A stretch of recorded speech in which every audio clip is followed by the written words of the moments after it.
Hello. A very pleasant good afternoon as we welcome you into another edition of the Lion Country Kia Goon and Ironhead Show. We are at Quaker Steak and Lube. A little stormy out. Going to be hit and miss here for the rest of today, it looks like, and tomorrow. Lots to get into. Big Ten football media days out in Chicago. Lincoln Riley, USC head coach, currently addressing the gathered media. In attendance earlier, it was Matt Campbell getting ready for his first season, of course, as Penn State's head coach. He addressed the media around 1 o'clock.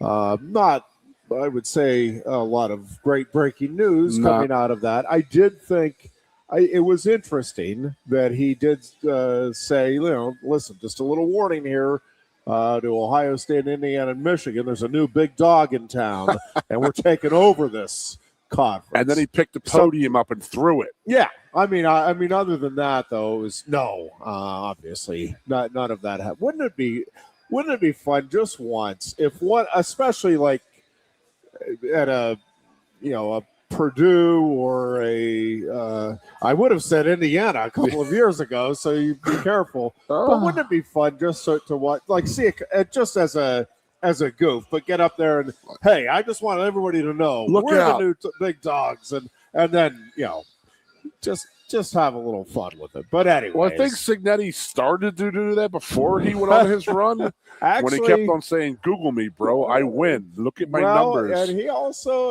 backed it up, but he was definitely he was not playing. He was not Indiana. He wasn't. Coming in, his expectation was that they were going to compete and win Big Ten titles. What do you think? How do you think you could do that, bro? Google me. I win. I can put points on the board. Yeah, pretty. And he pretty backed good up stuff. every ounce of it. I mean, has it really set into you yet that Indiana won a national football title? Like, you know what I say. I consider that it's the equivalent of Penn State basketball winning the NCAA tournament. That's where they were. Yeah, I think hadn't really thought about it. So did not have a show Thursday. I was actually out of town, and so back this week and ready and raring to go. Had a great time at Dewey. I'll talk a little bit about that because it was a little bit of a humbling experience down there. A lot of fun. We had a great time. They had a Penn State Alumni Day on Saturday over at North Beach bar down in Dewey, and very good turnout there from the crowd. Maybe I'll wear the T-shirt we got on Thursday's show, but a whole lot of fun and got to meet a whole bunch of people. We'll talk about that in a little bit. But are you going to talk about your free beers? Yeah, Big Ten football media days.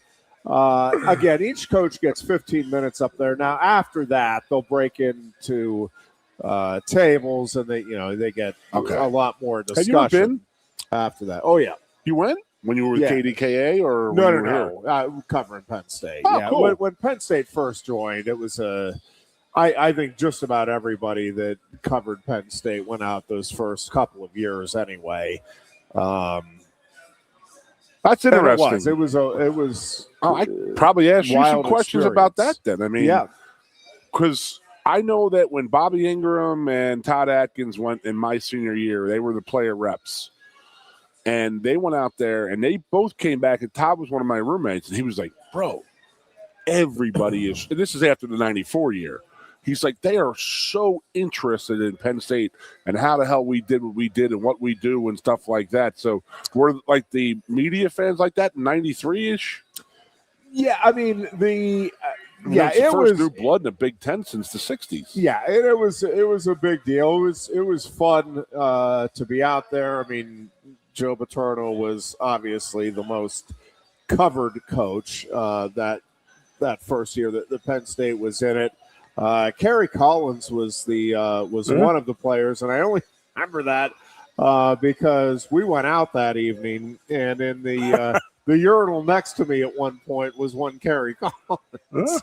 And, we had talked to him earlier, obviously, doing the interviews. He's like, he looked over me. He's like, we don't do any interviews in here. I'm like, I'm with you, man. We're good. With you 100%. But, yeah, there were some media stories out of the first couple of trips to Chicago that we had somebody that I won't name him because I don't know.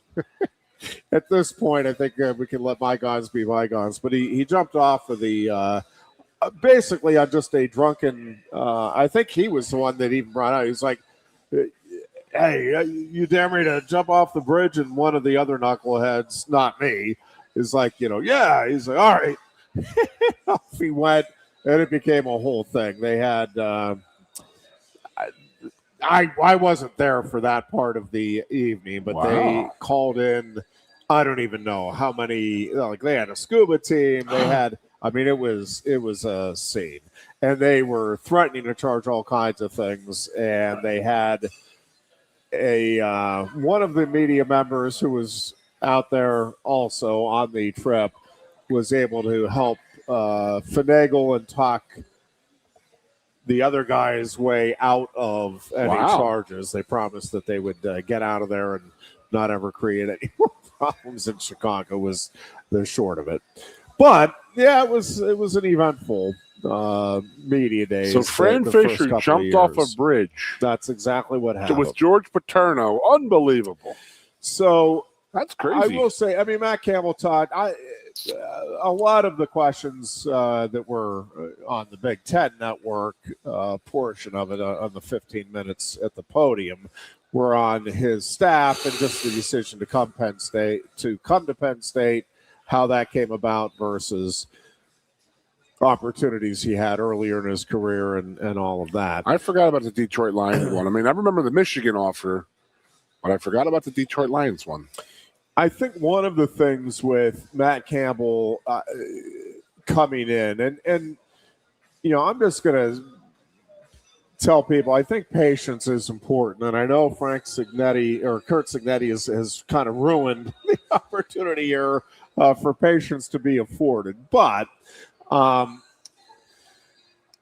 I do think it's going to take a little while to get everything, especially on the recruiting front, in place the way they want it. I think they're going a long way toward getting that established already. But I do think that it's, you got to give at least the full year here before we start getting carried away with analysis one way or the other.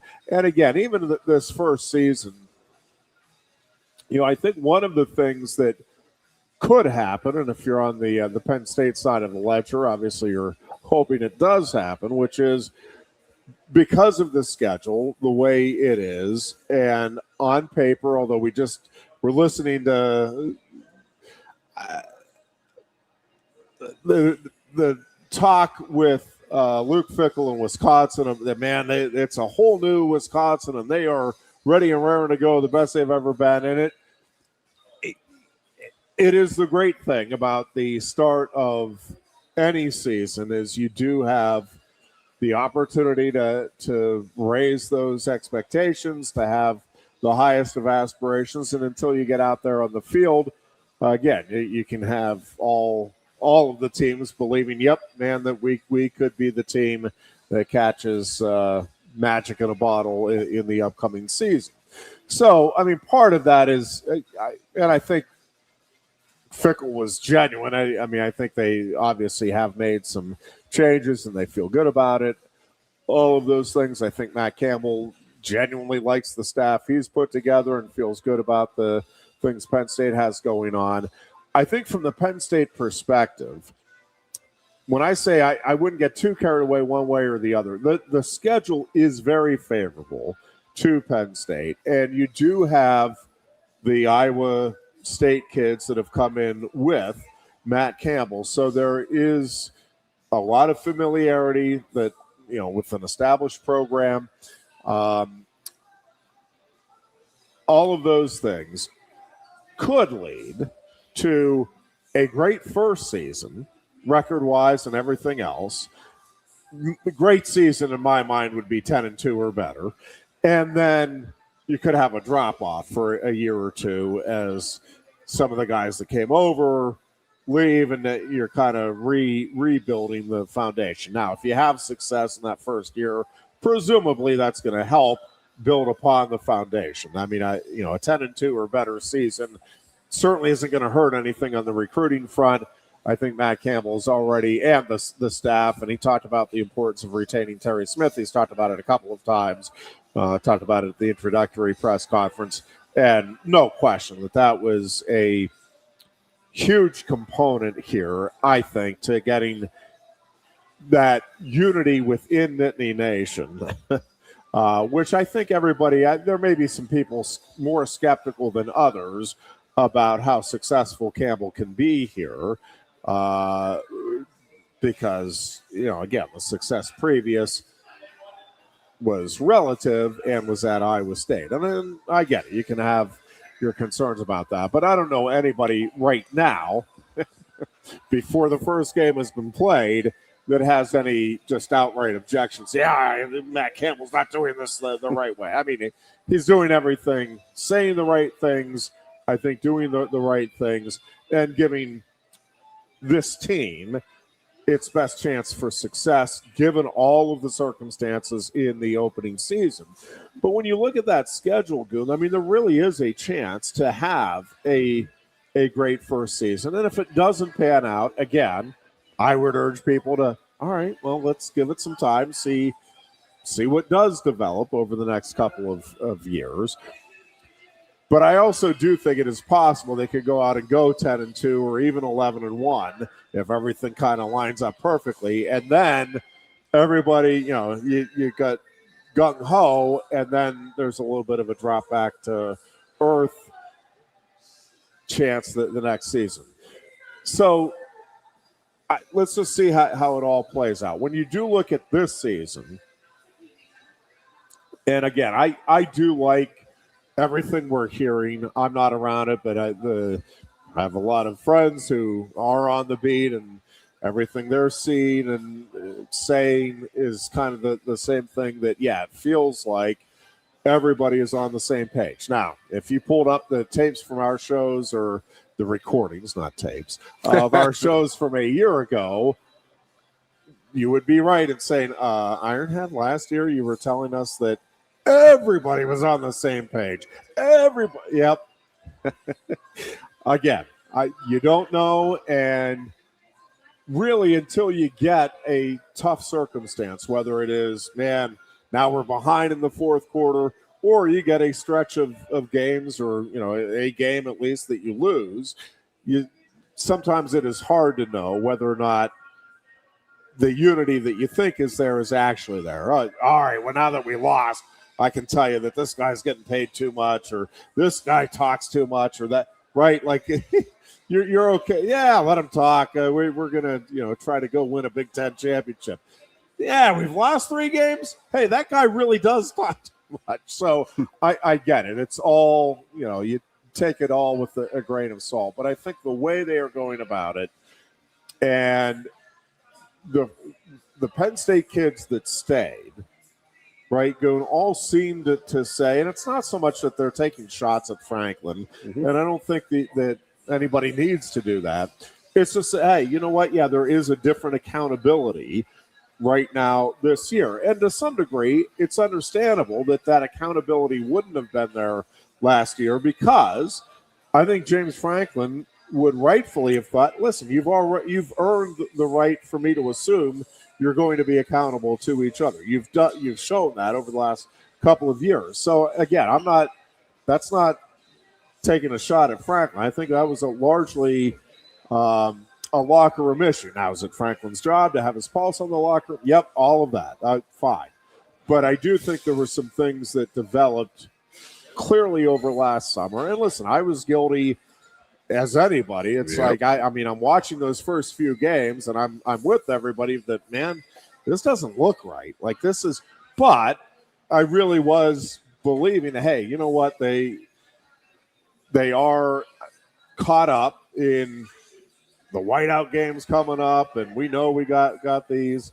And so, like, yeah, I'm not going to overreact. I don't think it's that big of a deal. Well, it was that big of a deal because, again, you wanted a championship caliber team you would expect to come out and take care of business off the get-go with the schedule that Penn State had last year. Yep. And when you didn't do that, again, no question, there were red flags there, and there were some that were rightfully raising the red flags. Hey, hello, guys. And, I really thought the maturity of the team, it's like, all right, now that they're into it, and then obviously everything collapsed following the whiteout game, which, we've pretty well documented that. Lordy, Doherty, what a... So when you look at this year, though, and again, we learned last year the dangers of presuming anything. But certainly, you like Penn State's chances in those first 3 games of, all right, at least getting off to the 3-0 start, establishing some sort of rhythm and continuity and some sort of expectation for the roles that different players are going to be expected to take on for the season. All right, this is what the receiver rotation is going to look like. This is how they're handling the tight ends. Now, obviously, some of that can evolve. Some of it will change because of injuries and things like that as the season plays out. But you start to get an idea. And then on paper, we were looking at it, down at Dewey, Penn State is actually a double-digit favorite. Meaningless right now, I get it. But double-digit favorite in 9 of the 12 games. Now, they were, 25-point favorites in back weeks. So, again, I understand. I completely get it. Still, it doesn't guarantee a thing. But favored by double digits in 9 of the games. And then you only have 3 big games. Expectation. Well, so this is the danger, as we learned last season, is yes, on paper. Yeah. There are 3 big games. Now, again, I'm listening to Luke Fickell, and I get it. It's media days and the coach speak and all that, but I'm listening to him. I'm like, ooh, this Wisconsin game might be, and it may be, again, we're going to find out with Wisconsin almost right away because they will open up the season against Notre Dame at Lambeau Field, and pretty much everybody I am seeing has Notre Dame at the very least in the playoffs.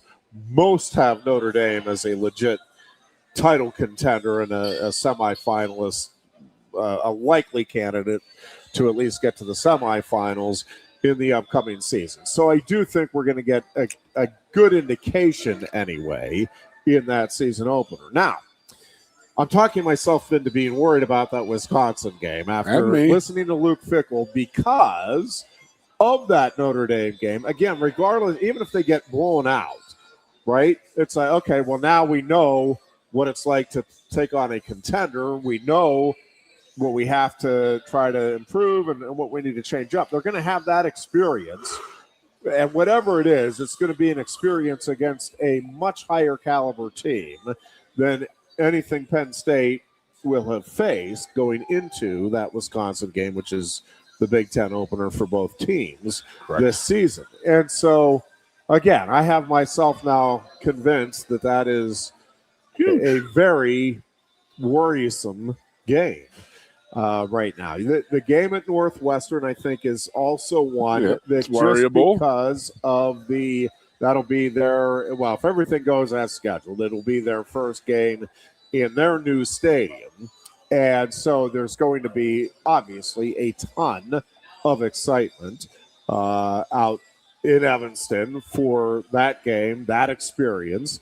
And it's a Friday night game, so that adds to, all right, well, we're out of the normal game week routine and all of those things. So, again, am I sitting here fretting, thinking Penn State has no chance and that 6-6 is the best they could do? No, but again, favored is one thing. Going out and winning games is another. So I do think if you're looking for the games other than the ones everybody has circled on the calendar right now, which is certainly at Michigan. Everybody would agree that is going to be a challenge. Correct. I don't think you look at it, again, as we sit here, not even in August yet, I don't think there's anybody, at least on the Penn State side of things, I don't think you're looking at that game saying, boy, it would be a near miracle for Penn State to pull that off. No, I think I expect us to beat Michigan, to be honest with you. Yeah, I mean, I think at the very least, you're like, yeah, at the very least, it should be a very good competitive game. And even on the road, we're in reasonably good shape. So the USC game, again, learned my lesson. If not for the Oregon game last year, I'd be telling you, well, if it's the whiteout game and it is a night game, forget it. No matter how good USC is, you're not winning in that atmosphere. But I saw the Oregon game last year. USC has a ton of guys back. I think there's a renewed confidence out at USC. Whether it's a well-earned confidence or not, we will find out as the season plays out. But they had, the top-rated recruiting class in the country, so an outstanding young group joining, again, a lot of guys that have a lot of experience. But if it is a night game and not confirmed yet, but if it is the night game and the whiteout, like, you feel pretty good if you're Penn State on the chances there. And then the Washington game, I think, is again, not a game that you're fearful of, but it's like, yeah, those are the three on paper that you're Absolutely. Like, all right. But now you throw in, I'm going to throw in Wisconsin and Northwestern, and it's like, okay, well, now we're up to 5 games that are at least concerning going into this first season for Matt Campbell. And so, if you do get to 9-3, 9-3 kind of feels like the threshold. I think 9-3 gets you, okay. I mean, not a horrible start for the first year coach. We're not exactly going to be sitting around rejoicing, but I don't think anybody's going to be, head down. Oh, forget it. We're in the doldrums, never getting out of this. But it feels like 8-4 or worse, which again, I think is certainly possible in the upcoming season.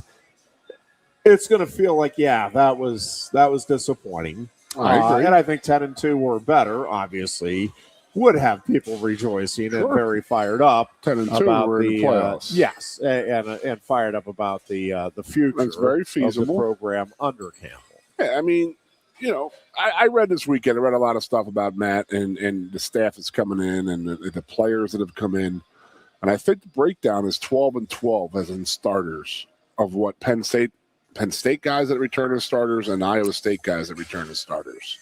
So you're going to have a team that is, or maybe not returning starters, but they're at least going to be 12 of the starters were projected to be from Iowa State, and 12 of them were projected to be Penn State from last year. So you have to look at that and say, you know what? Iowa State is coming here. It's a well-prepared team. When we had Bill O'Brien, we had James Franklin, those first games that they coached, he didn't know our team, our players, and Bill didn't know our team and our players. Where, half of his starters right now are guys that played for him, and they know how and what and how Matt coaches and what they're expected of him and going forward and into that opening game. So I think that's a great thing, actually, because he has the veteran leadership out there.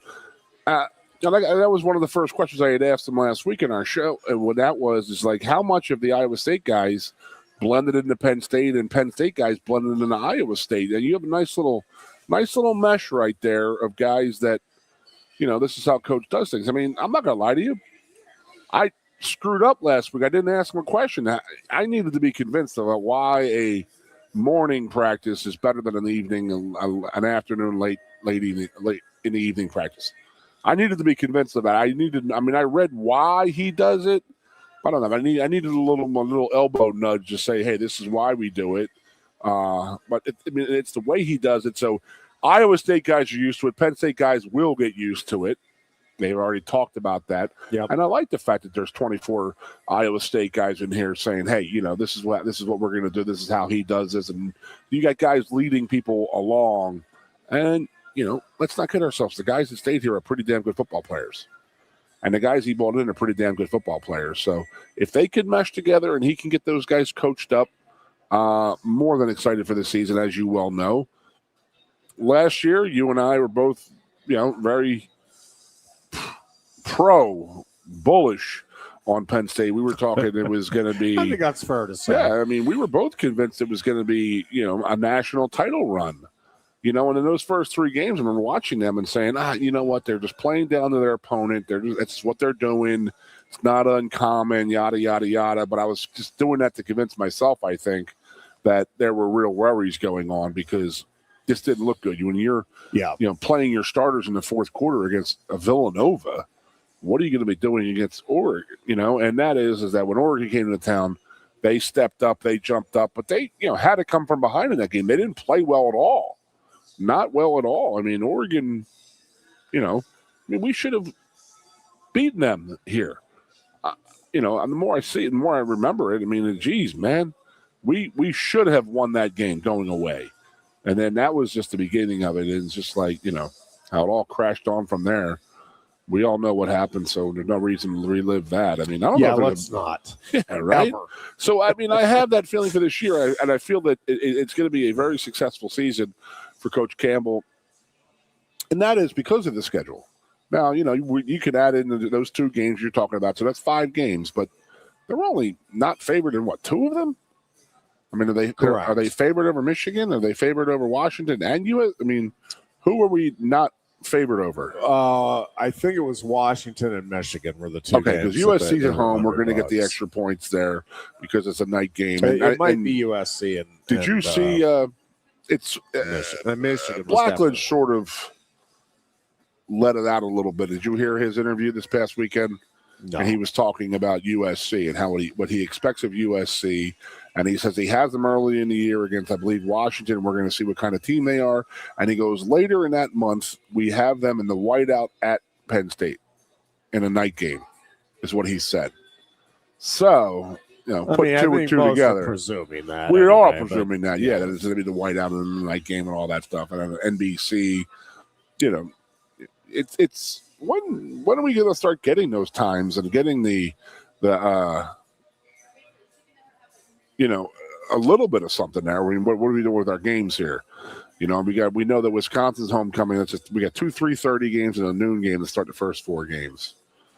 So, I mean, I think USC is going to be the night game for sure, and then the whiteout, and then we go from there. But very interesting first few games. I like how they again, that we thought there was an easy 3 game stretch last year. I mean, this year should be the same thing. I'd go in there, take care of business, get in, get out, go home. Against Temple, Marshall and Buffalo, we should be doing the same damn thing. In, out, crush them, move on. So, and get ready for this Wisconsin game. But yeah. So, I mean, having watched him today, most of the questions were, he's going to run the 40 front defense. That's what he's used to running and stuff like that. D'Anton Lynn, coaching the Big Ten for a couple of years there. Talked about Terry Smith, and it was great. I mean, that was probably his best recruit he got last year, was getting Terry to stay. Yep. Because of the love and the affection that the team has for, and the fans have for Terry himself. It's just hard not to like the man. Yeah. And then he, talking about Rosa coming off of an injury and Donka. I mean, these guys are all, Donka's coming off an injury. Rosa's coming off an injury. Tony Rojas. Rojas. Yeah. Richie Rosa. It's my old teammate. Rojas. And then I went to one of those, I went to 2 of those alumni things that he had for the Letterman in the spring. Yeah. And I sat next to Tony one of the times. And I'm telling you, man, that is a sizable kid for playing linebacker. I mean, that is a big human being to play a linebacker position. And to play the way he does and with his speed is very impressive. But he was a lot bigger than I thought he was. I mean, maybe I was just still seeing him as a freshman when he'd come in and make some plays here and there, running around with his speed. But, man, he is caught up physically. Man, he is a tall, thick dude. And he's a hell of a player, too. Yeah. If they can keep him healthy, obviously, I think the hunger that I presume he has to be back out there and making plays and to be, part of something special again, potentially has got to be lighting a huge fire in his belly for the upcoming season. So, I do think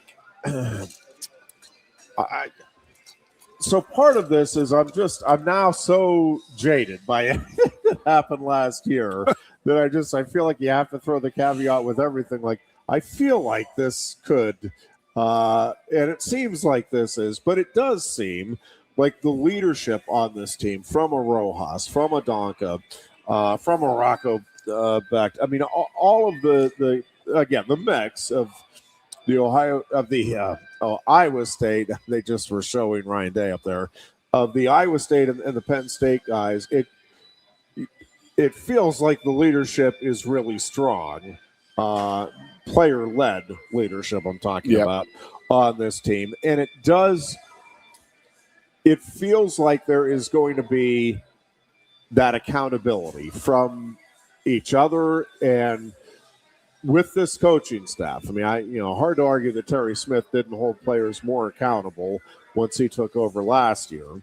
And you just can't imagine Matt Campbell's coming in this first year and not holding people accountable, and that with Terry Smith still there, that's not going to be a carryover. So when you look at it, between the schedule, between what we at least think we know on the team chemistry front, and listen, I think it's a talented team. I don't know that it is. I don't think there's the depth of talent that last year's roster had going into the season. No. But can we make up for some of that with, just moxie? Teamwork, baby. Yeah, and with just being willing to grind it out, sure. We've seen plenty of football teams over the years do that. Less talented teams win games because, they just have a deeper belief. They are better conditioned. They are harder workers. And the other thing that gives me optimism for this season, Goon, is, where do we always say, you especially, but I mean, really, anybody that follows football tells you, it all starts up front.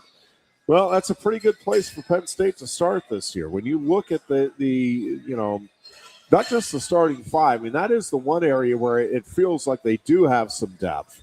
And you can go, again, 7 or 8. And we've talked about the size, but I think also the skill level and just the caliber of athlete they have there, combined with, again, what I am presuming will be a real hunger to improve upon last year and show that this year's team is legit. I just think there's a lot there. It's on paper right now, and all saw last season what on paper means, which is not a doggone thing. But boy, on paper, again, I really think this does have the makings of a team that could go 10-2 or 11-1, and at least get into the football playoffs. I completely agree. Season. I mean, I'm not going to say it's playoff or bust, but I mean, I have a pretty good feeling of this team, and that is going to go 10-2.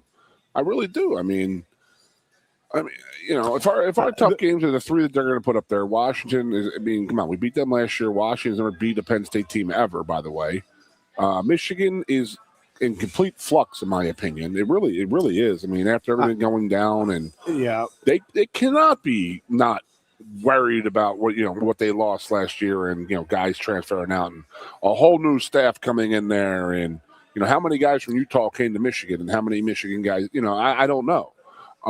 And then the other one being USC is a night game. I'm going to put up the whiteout against anybody. I mean, there's always a chance for us to in that whiteout game to get it done, and I feel as if these guys will this year. I really, really do. And that's not just sitting here and blowing smoke up, coach's butt, like, in that interview last week, because he was great for both of us. You know, I mean, he was great to listen to, and I know his fans and the people who listen to the interview say they want to go run through a wall right now. They want to put a uniform on and start playing. Like, I was like, dude, that's how it is. I mean, he has that aura about him that guys want to play, and I can see that on the kids on the team right now is that they really, really, really like him, and they're going to ball for him. So, I mean, like I said, I see this as a playoff bound team this year. Yeah, I think it has a chance to be. I do. Now I would say 2 losses. Usually I say 12-0 for sure. We're gonna go 10-2. So yeah, so we were talking. A couple of my buddies, Penn State buddies that were down in Dewey this weekend. It does feel like this could be a season where you maybe pull an upset, and again, I'm using upset with the air quotes, but by the very early lines right now, but could also get upset somewhere along the way, just because again, there's some. First of all, there are a lot of really good coaches and really good teams in the Big Ten, and I do think I think one of the most difficult things to do in sports in general, right, is develop the type of consistency that you want to have and that the most successful teams do, right? Like you can have that stretch, like the Boston Red Sox go on that tear, which was phenomenal. Now, can they parlay that 15-game win streak into the consistency they'll need in August to stay in this thing and get to the play? We're going to find out. Again, I think Matt Campbell is doing all the right things. It's not that I think that it's going to be because of lack of oversight by him. It's just when you look at the nature of college sports, and we've talked about this with James Franklin. Until last season, the previous, 3 years, it really was impressive, as much as fans were frustrated by the fact that they couldn't get over the hump and win a game that they weren't expected to. They also did not lose, period, to teams that they were not expected to lose to. That is not the norm. I mean, even your, the Notre Dames and the Alabamas and the, Ohio States, even when they're rolling, there's often a game there where you're like, what happened there? And it's just, I think it's a combination of all teams are going to have a game or two over the course of the season where you're just not on. And it could be for a whole host of reasons. It'll happen to everybody. Maybe a couple of players are sick. Maybe you have goofy things happen at the hotel the night before. Whatever it is. But you're just, it is inevitable. No team goes through 12 games and just, wow, they look like juggernauts every week. It just doesn't happen. And sometimes it's not that you're getting caught up in your press clippings or any of that. It's just, sometimes it's just the other team, wow. Man, they game planned. They were dialed in. By far the best game they played all year. The receiver who was dropping balls the previous couple of weeks, it's like he has stickum on his fingers, isn't dropping anything. So, part of it can be just that the other team is just on.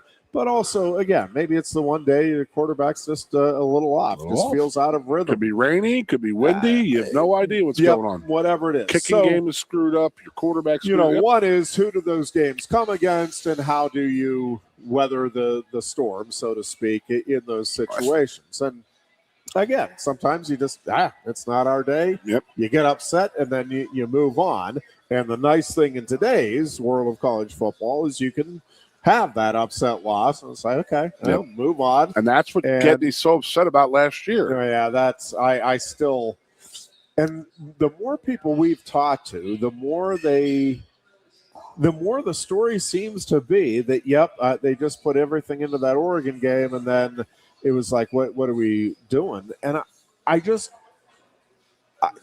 that is the case. I don't understand how that could possibly have been the mindset, because again, you were right there, and Oregon was thought to be and was a playoff team as well. It's like, yeah, it stinks. I mean, there was all kinds of hype around it. But again, as we talked about that whole week leading up to the UCLA game, yeah, man, it stinks. And in the moment, it's a bummer. But so what? Like, everything that this team wants to do is still out there for the taking. And then it wasn't. You remember? I mean, remember when the week of the UCLA game, he was talking about the freaking airport. Do you remember that? Oh, the length of the air. Like, gee, dude, stop! Like, God, darn, my God, it just gets me all upset again and all riveted up and all. But yeah, again, you lose a game in today's sports, you are still going. You can lose 2 games in the Big Ten. We're not going to have a marquee win this year if we go 10-2. You know what I mean? I mean, who was the marquee win? Maybe you lose, to one of those other 2 teams, Wisconsin and Northwestern. Is 10-2 good enough without a big win? And we don't, that's not on paper without the 3 big. But we don't know. Yeah, Washington may go undefeated this year. USC may turn the corner and turn into a juggernaut. We don't know. USC may crap the bed like we did last year and just say, you know what, we're done. We don't want to play for this guy anymore, and that could happen. I mean, Riley's on his last legs out there. Fickle's on his last legs out there. I will say, as we've been watching the Big Ten media days, and I'm sure we say this every year, but man, the storylines in the conference are just phenomenal. And obviously, I mean, Matt Campbell taking over at Penn State and what happens here this season with the Nittany Lions is one of the bigger storylines out there. But like, can Dan Lanning in Oregon get over the hump and get, Pat Fitzgerald, can he raise Sparty? Game?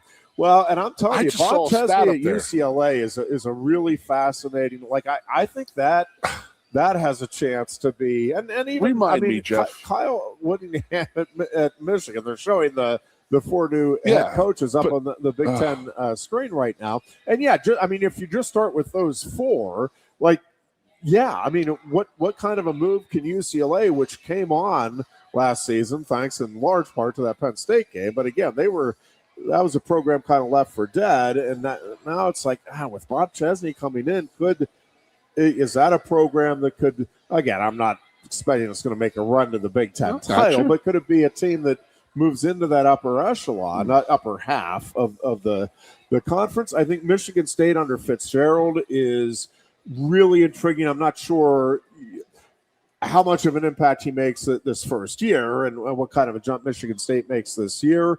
But Whittingham at Michigan, I mean, that feels like that could pay immediate dividends. What kind of jump does he make? Do they make? Yeah. And then I think, again, we were talking about with Luke Fickell. I mean, obviously he is under pressure at Wisconsin and knows it. And I think that's at least part of why he talked about, we are looked at everything, and a lot has changed since the end of last season because it needed to. And I think he feels that pressure, knows that Lincoln Riley is under all kinds of pressure to win and win now. And it feels like they have the pieces to do that. Washington is expecting to make a move in the conference and be up there. So, you feel like I was kind of the same, like knocking on the door every year, but never quite able to cash in all the way, but always a really tough out. Really solid program. Don't be dogging Iowa. We don't want to get on. We don't want to be called out by any of their announcers, Jeffrey. And so, again, we'll see. We'll see what happens throughout the course of the season. But I do think there's a lot of really what is Whittingham storylines and a lot of. I can see this playing out a lot of different ways in the upcoming season. They were just showing Belima and Illinois. Like, I think that's interesting. And we haven't even thought about Indiana. I mean, how fascinating is it going to be? Like, you feel like Indiana has to drop back some, that they're not going to win back-to-back national titles. But how much do they drop off? Is that a program that's just going to be a perennial playoff team under Cignetti? And that feels like that is a possibility, at least going into the upcoming season. Well, if that is the case, again, this is the thing with Matt Campbell's. I'm presuming, and I do think 2 losses in the Big Ten, even if it's the schedule Penn State has, where you're not facing Ohio State or Oregon or Indiana, I still think that almost guarantees that you're into the playoffs. But if I turn that around and say, all right, well, who are the playoff teams in the Big Ten? Well, Ohio State and Oregon going into the season feel like virtual locks to me. And then after that, it's like, well, I think Indiana's got a really good chance. I could see Michigan. I could see Penn State. USC. I could see USC. I could see Washington. I mean, I could see a lot of these teams. I am, we'll see how Wisconsin gets off against Notre Dame. But I'm not, after listening to Fickle, I'm not rolling them out either. So, anyways, we'll take a break here. Be back with much more after this. You look a bit nervous, eh? Thierry, what's it like to stand in the FIFA World Cup stadium? Wouldn't you like to know? Just tell me. Come on. It's not something that you can put into words. Such a tease. You can't rush it. You will find out when it's your time. Thanks for the wisdom, coach.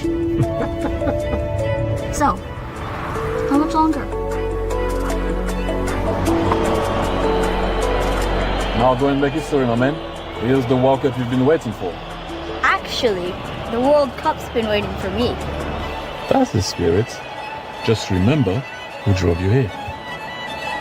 Inspiring every step of the next legend. The official matchball carrier, proudly sponsored by Kia. Inspiration connects us all.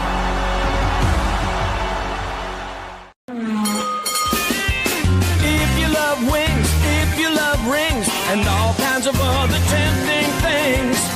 Great times, great food, get too quick and steak and lose. Get our Best Wings USA signature sauces, mouth-watering appetizers, or any of our delicious award-winning lube favorites.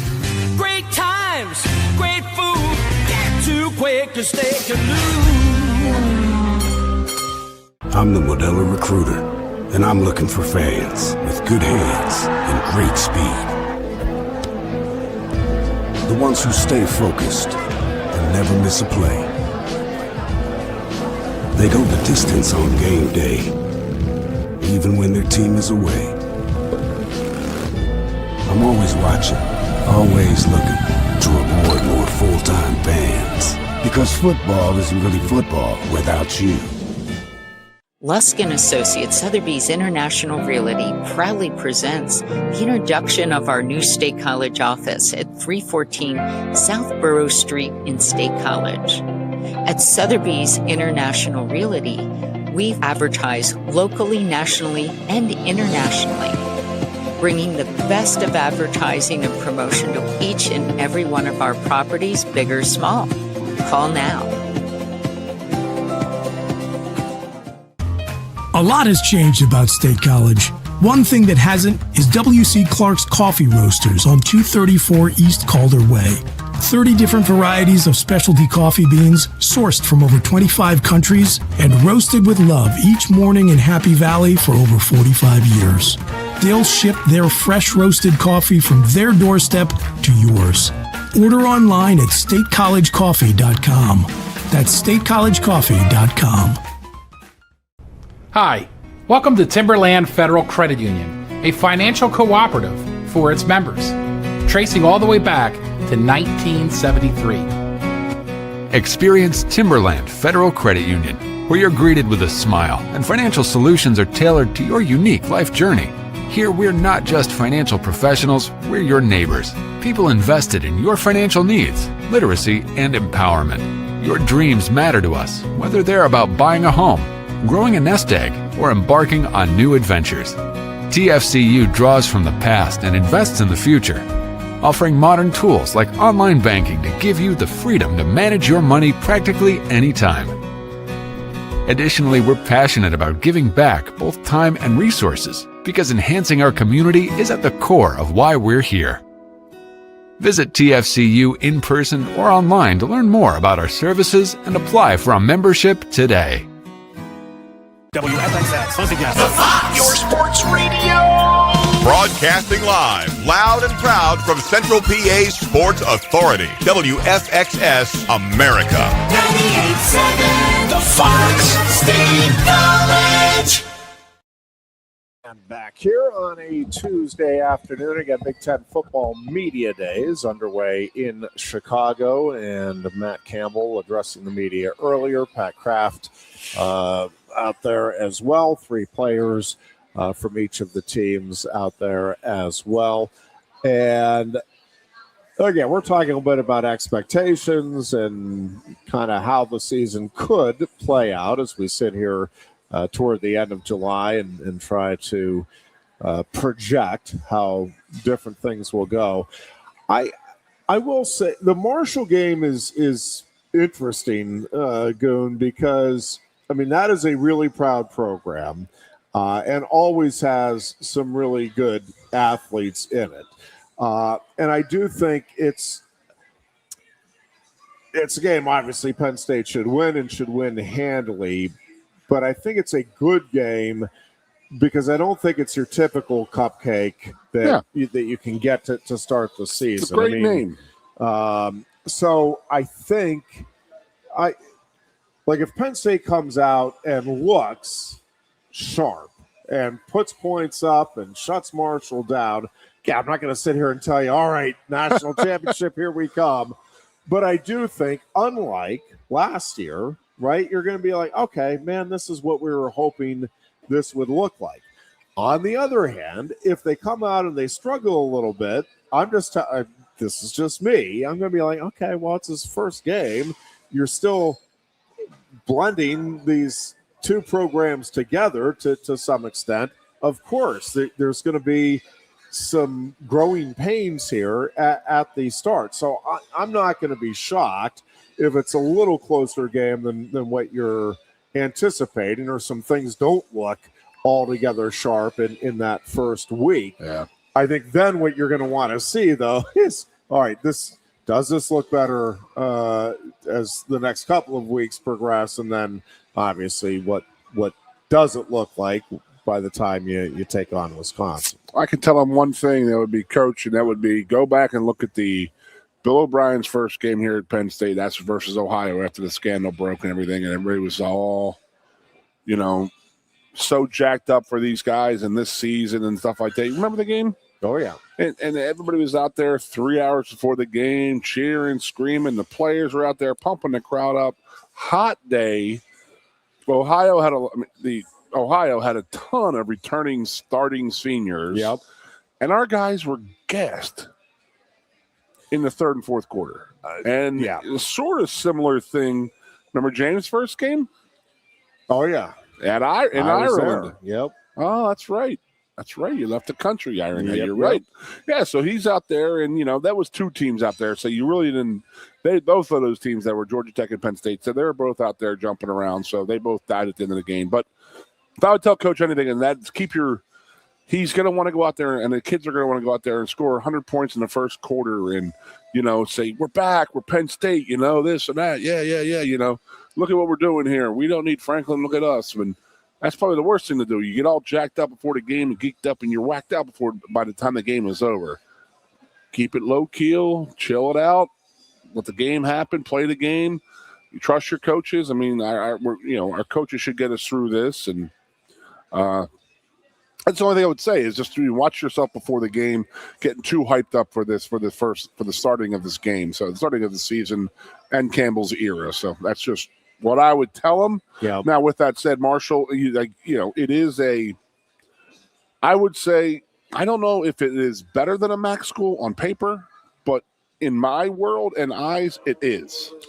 I'm with you. You know what I mean? It's like, it's up there with a Cincinnati type of place. And they're not really, they're still above the MAC type of thing, AAC type of school that they are. But, tough kids, West Virginia kids, they're going to come up here and thinking that, this is their Super Bowl. They want to come up here and play this game and play as hard as they possibly can. Upset Penn State, just like App State did Michigan years ago. I guarantee that's what they're saying to their guys right now is that we can shock the world. Beating Penn State, they're prime. They're ready for the beating. They're ready to get beat. All that stuff. So I think that talking to Coach, I don't think he gets too high on one side and too low on the other. I think that he stays pretty even keel, but it's a question of him keeping his players even keel for this game. But I do like the matchup. I'm trying to think of the former head coach from here who was at Marshall when they signed to play the game, because now he's at Southern Miss right now. He was one of James's first assistant coaches, and he was a great guy.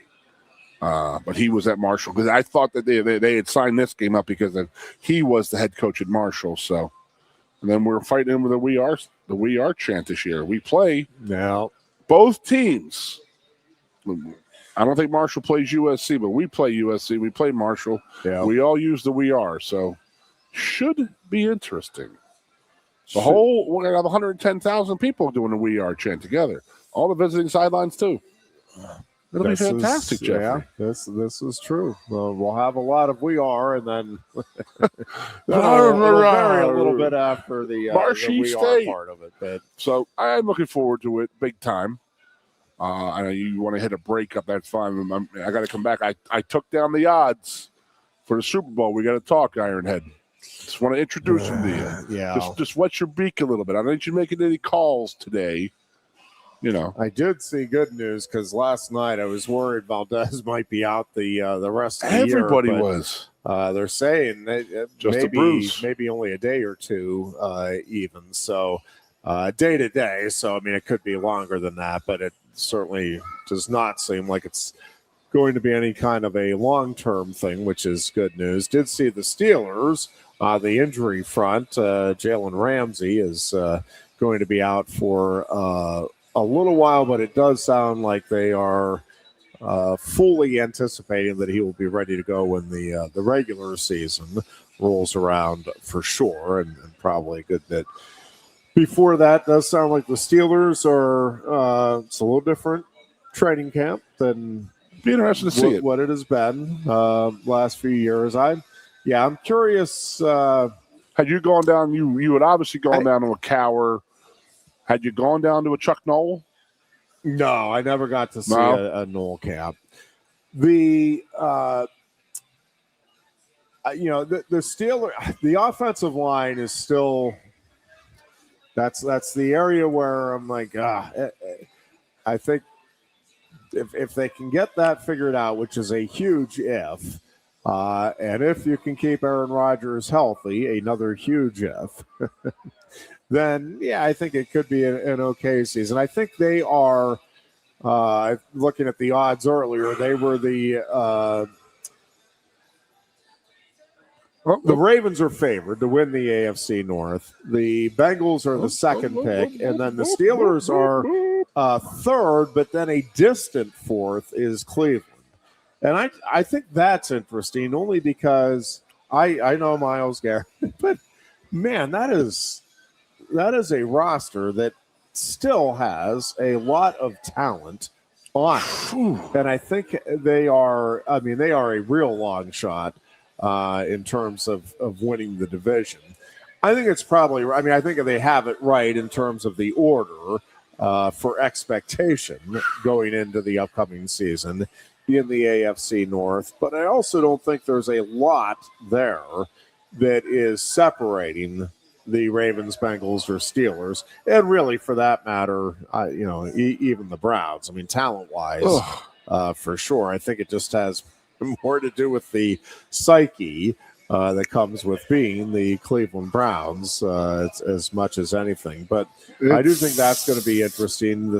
Very distant fourth, let's just say that. The Pirates are going to be this is going to be a critical little stretch coming up with, Skeen's getting rocked again, and you're kind of still treading water again. Good news on the Valdez front because, with O'Neal Cruz still out, and I think he's expected back within the next couple of weeks, is what they're hoping, anyways, with Cruz. He's fourth. And then Connor Griffin, if they can make the playoffs, that would be quite a boost toward the end of the regular season till he would get back. But it feels like they're in a dangerous kind of couple of weeks here where they've got to at least tread water and not keep losing ground here over these next couple of weeks, and keep that belief. I'm not saying a word. The win yesterday was big in that regard, just from the psyche standpoint, because again, you could, just as a Pirates fan, I'm just telling you, can feel it slipping away, and it's like, no, we're trying to hold on, and at least for the moment, it feels like they are, for the moment at least, hanging on. Last time we said they have a big weekend coming up was Minnesota and the Yankees. Yep.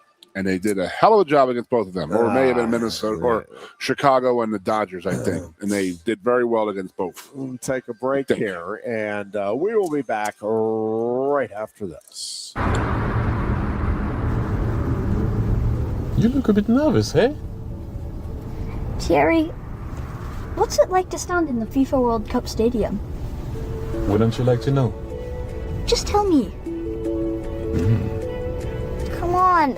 It's not something that you can put into words. Such a tease. You can't rush it. You will find out when it's your time. Thanks for the wisdom, coach. So, how much longer? Now go and make history, my man. Here's the World Cup you've been waiting for. Actually, the World Cup's been waiting for me. That's the spirit. Just remember who drove you here. Inspiring every step of the next legend. The official matchball carrier, proudly sponsored by Kia. Inspiration connects us all.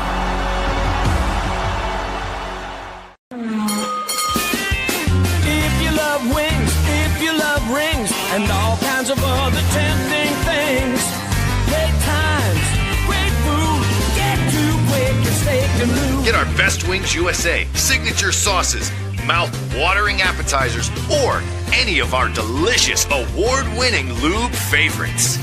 Great times, great food, get to Quick and Steak and Lube. I'm the Modelo Recruiter, and I'm looking for fans with good hands and great speed. The ones who stay focused and never miss a play. They go the distance on game day, even when their team is away. I'm always watching, always looking to reward more full-time fans. Because football isn't really football without you. Lusk & Associates Sotheby's International Realty proudly presents the introduction of our new State College office at 314 South Borough Street in State College. At Sotheby's International Realty, we advertise locally, nationally, and internationally, bringing the best of advertising and promotion to each and every one of our properties, big or small. Call now. A lot has changed about State College. One thing that hasn't is W.C. Clark's Coffee Roasters on 234 East Calder Way. 30 different varieties of specialty coffee beans sourced from over 25 countries and roasted with love each morning in Happy Valley for over 45 years. They'll ship their fresh roasted coffee from their doorstep to yours. Order online at statecollegecoffee.com. That's statecollegecoffee.com. Hi, welcome to Timberland Federal Credit Union, a financial cooperative for its members, tracing all the way back to 1973. Experience Timberland Federal Credit Union, where you're greeted with a smile and financial solutions are tailored to your unique life journey. Here, we're not just financial professionals, we're your neighbors, people invested in your financial needs, literacy, and empowerment. Your dreams matter to us, whether they're about buying a home, growing a nest egg, or embarking on new adventures. TFCU draws from the past and invests in the future, offering modern tools like online banking to give you the freedom to manage your money practically anytime.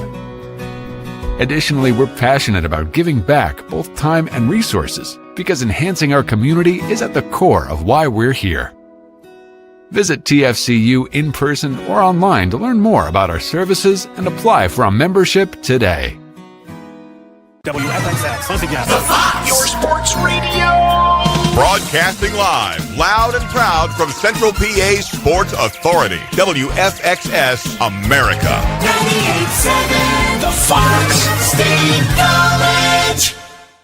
And we are back on a Tuesday afternoon. Again, it's the Lion Country Kia Goon and Ironhead show. We are at Quaker Steak and Lube, our home away from home on Tuesday and Thursday afternoons. You can stop on in and say hello if you would like.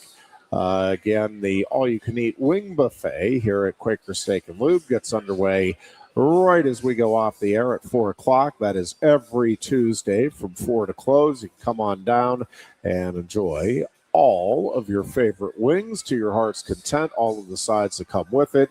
And again, if you go up there to the buffet, they have the most popular flavors are up there. But if you're like, oh, man, the one flavor I really like, it's not up there. Well, what you do, you see, is you let your server know, hey, excuse me, I would like this sauce that isn't being offered up there, and they will go prepare that for you. Even better, I'm on a diet. I don't like the fried wings. Yep. Can I have mine grilled?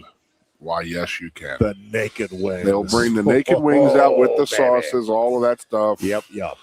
So they will take care of you at the Lube. Trust us. Always do. Love that they continue to be the gracious hosts they are for our show on Tuesday and Thursday afternoons. So, for the first time, another home away from home for me has been Dewey Beach down in Delaware. And I went, I want to say it was, if not every year, at least the majority of years for probably about 20 years running. Again, I may have missed a year here or there in there, but it was a pretty regular, nearly annual occurrence that I would get down to Dewey and just love the vibe down there. Love the spots. I've known you for a long time. I never knew that. Yeah, they pretty much stay the same, so you kind of know where everything is. Although I had not been there since before I was married. It was, I think, at least 9 years, and it might have been a 10-year absence, but I think it was 9 since the last time I was down at Dewey. So this was the Penn State alumni weekend down there, so there were a lot of Penn State fans. North Beach, which is one of the bars down there, has for many, many years has hosted the Penn State Alumni Day on, I think it's usually, if not always, the last Saturday in July. So this past Saturday, I think officially they got underway at noon with all of the specials and the activities, and they give away T-shirts. But, basically just invite all Penn Staters that are down in that area to come on out, enjoy some food and beverages and camaraderie. And so I get down there, I'm meeting up with the Deer Horse, who is a regular contributor on the show and has been a regular contributor on the radio shows over the years. He just retired from being a math teacher at North Allegheny High School. So we go down. I went down on Thursday, meet up with him and another buddy, the Deer Hammer, on Friday, late afternoon, evening, and have a very good time. Then we the get Hammer, to the Horse, and the Ironhead. That's right. Yep, a hammer, a horse, and an Ironhead walk into a bar. You fill in the rest. So we get to North Beach on Saturday, meeting up with a couple of other buddies, but the Deer Warhorse and I pony up to the bar, get our T-shirts, pony up to the bar, and we're talking just casual BS. And there's a fellow Penn State alum saddling up and ordering a beverage as well. And he looks over at me. He's listened to the conversation a little bit, and he looks at me. He's like, do me a favor. I'm like, yeah, what do you need? He's like, say Levi Haynes. So I look at him, I'm like, Levi Haynes. And he said, I thought that was you.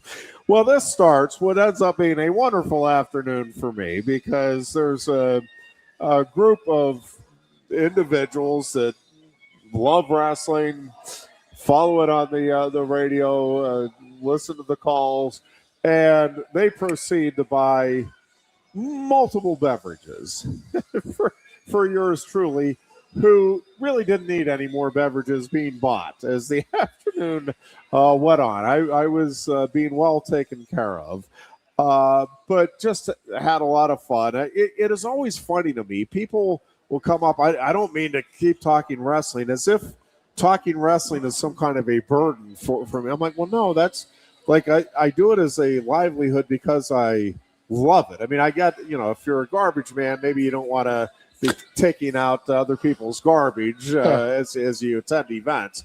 But yeah, no, I'm like, I'm okay talking wrestling pretty much 24/7. It's not an imposition. So had a lot of fun talking about the past couple of seasons and what things might look like in the upcoming season and some of the rules changes with college athletics and hearing the different backgrounds. The one guy was a backup goalie in the mid 80s on the men's soccer team. So we're kicking around kind of some of the men's gymnastics teams and the caliber of person that some of those teams had, comparing that with the current state of the wrestling program, and a lot of fun. Just a lot of good Penn State camaraderie down at Dewey Beach. So, it was just a nice little getaway weekend, 3-day weekend, and then got back and right back into the swing of things. The Mad Turtle had a baseball game and scouts both last night. So we did a couple of innings of baseball, and then he was a catcher in the second inning, so takes off his gear, gets a scout shirt on, and we go out for he had, I don't even know what all. I know flag ceremonies were at least part of the experience last night, and then he's heading to our nation's capital this coming weekend as part of a scout trip. So I never asked. Right back into we the never swing got of into it. things. How was his camp? Overall, very good. There was I think a lot of learning experiences and a lot of fun. But I went down to Camp Rodney for a week. First time that he was away from from both of us, but from his mom for a camping experience. And I think the first time he's really been away for more than 24 hours. And so he was down there for the entire week. Held up just fine. Again, he'll be away for just a couple of days this coming weekend. But still enjoying scouts a whole lot. Was there a cell service where he was or anything? Did you guys talk to him? Nothing? No. We there may have been cell service. He didn't have a phone, and we did not. We went a week with no contact, as did he. And I think good. He's heading into sixth grade. We're ready to start testing the independence a little more and more. So all good stuff. Nice. Good for the turtle. Let's. What's up with the climbing? What's that? Have we open back up? No. Fingers crossed. Hoping it gets back. Okay. Climb Nittany. Hopefully, some version of it will be back up in the fall here. Again, Pirates, I think, needed it was a nice win to get horrible loss for the night. Phillies.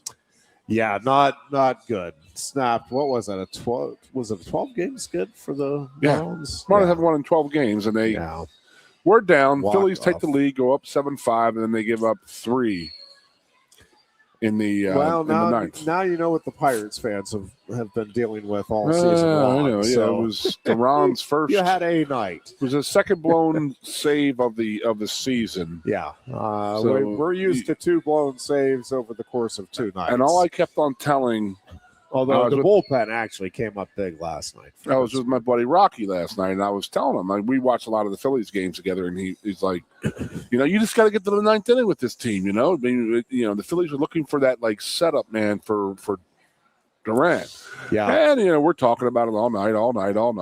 And sure as hell, they bring Durant in there. Yep. They get to the ninth with a 2-run lead, and he gives up 5 hits. That's what they couldn't believe, is that he had not given up 5. He gave up 5 hits in an inning. Now, this is a guy who's been on just lockdown the whole season. Yep. And he gives up 5 hits in the ninth. And they come out of a 12-game losing streak. Going to have a game. Or 2 somewhere along the way. They better come out today and take care of this business. Overly worried about that particular instance. Better can take care of this business. So 3 Mile Walk. Let's see, trying to work off. The horse. Yeah, it was a long, good weekend. Well, I was up in Scranton. I went up there for a seafood boil. I mean, who doesn't go to Scranton for a seafood boil, right? Well, naturally. That's where that's where the seafood is. What you think, Scranton, Pennsylvania, home of the seafood capital of the world. Absolutely. But fantastic time. Jessup, Pennsylvania. We love you. Well, we've been there too much this year. All around. Yeah, a lot of shout outs for boozing and eating all weekend, isn't it?